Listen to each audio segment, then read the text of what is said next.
Hello guys, I have good news for you today. Are you dreaming of coming to Canada as a permanent resident? That is PR. This is the right opportunity for you. There is a new category based particularly for those who are in the educational sector. To all teachers out there, this is a good opportunity for you to make good use of. Simply have at least 1 year full-time continuous paid work experience. Prepare and write the language test, that is the IELTS, the CELPIP, or if you can write the French one, you go ahead and write that as well. And with other qualifications, you can simply move to Canada as a permanent resident. You don't need to pay any agent huge tons of money. The information is right here on the Delali network. Stay tuned and I'll take you through the steps, the requirements, and how to submit a complete express entry profile. There are 5 major occupations which have been listed in this new education category. The first occupation that I'm going to mention is elementary and secondary school teaching assistant. The elementary and secondary school teaching assistant. The second one, instructor of persons with disabilities. The third one, early childhood educators and assistants. The fourth one, elementary school and kindergarten teachers. Elementary school and kindergarten teachers. Then the fifth one is secondary school teachers. So if you fall in any of these 5 categories and the other factors that I'm going to mention, then it simply means that you qualify to submit an application for the education-based category so that you can move to Canada as a permanent resident. And it's absolutely free, no payment or whatsoever. So now, let's look at the eligibility factors for the education-based category. So let's talk about the eligibility factors. There are 6 factors that are considered in the selection criteria. The first factor is the language requirement. The second one is your educational qualification or your educational level. The third one is your work experience. The fourth one, your age. The fifth one is arranged employment in Canada. But this particular requirement will be taken off in spring very soon. So it's not going to be part of the requirement any longer. Then the last one is what we call the adaptability points. Let's talk about each of these 6 points that I've mentioned. The first one, that is the language requirement. With Canada, they have something that we call the Canadian Language Benchmark, that is the CLB. So before you can put in an application or submit your express entry profile, you need to write what we call the IELTS or the CELPIP, that is a general test, and get a very good score for all the levels. Because a good score will help attract more points. And if you don't have the required points, you cannot even set up your express entry profile. So you need 67 or more points out of 100 to be able to be eligible to set up an express entry profile.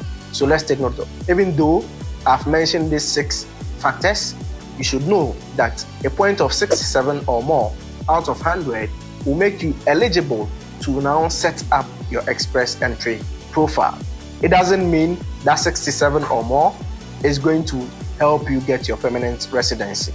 Let's talk about the educational level or requirement. If you have the Canadian qualification or credential, it's good. But it doesn't mean if you don't have the Canadian education or credential, you can put in an application for the express entry based on this category.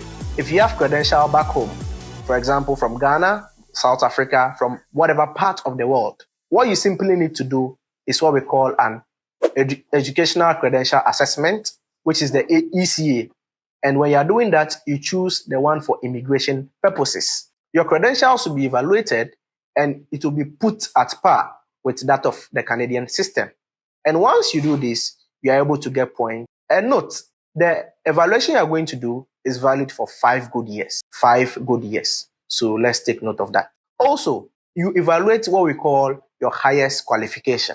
Your highest qualification. So for example, if your highest qualification is a master's, you evaluate that.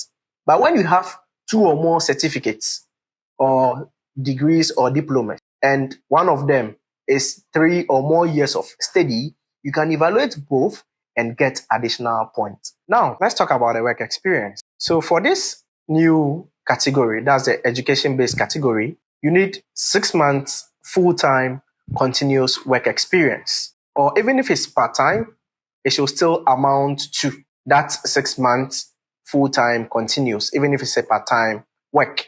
And you should note that this amount of work experience should be within the last 3 years.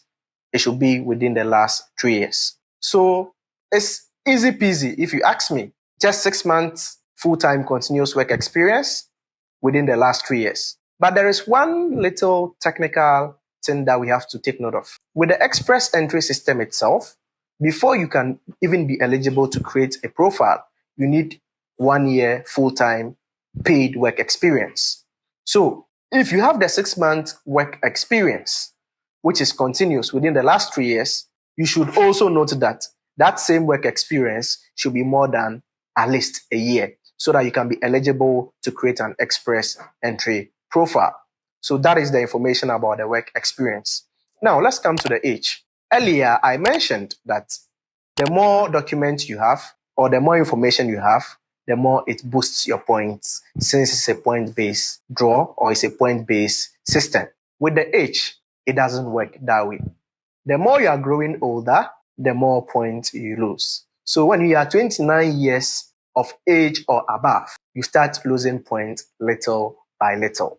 But when you are 29 years or less, it helps increase your point or makes your point high because they are looking at attracting a younger workforce to come and help their economy or come and help their country.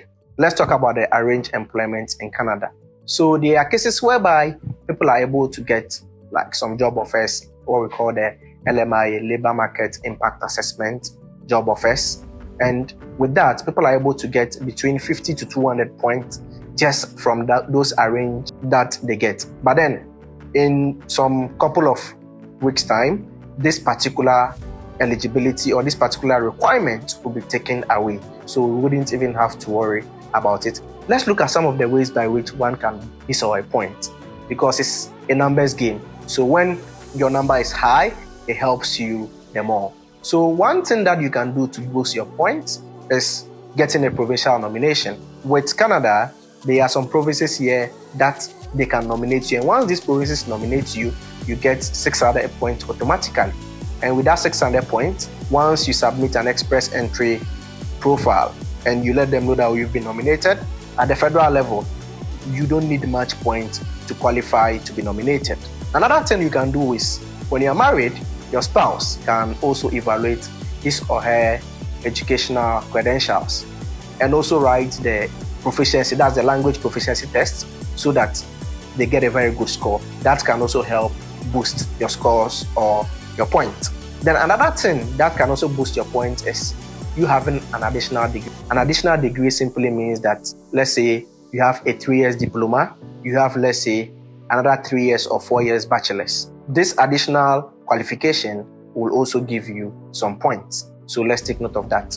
Another thing that can give you points is when you have the Canadian education. Once you come in school here and you are done with school, you have evidence of letter of completion, your transcript.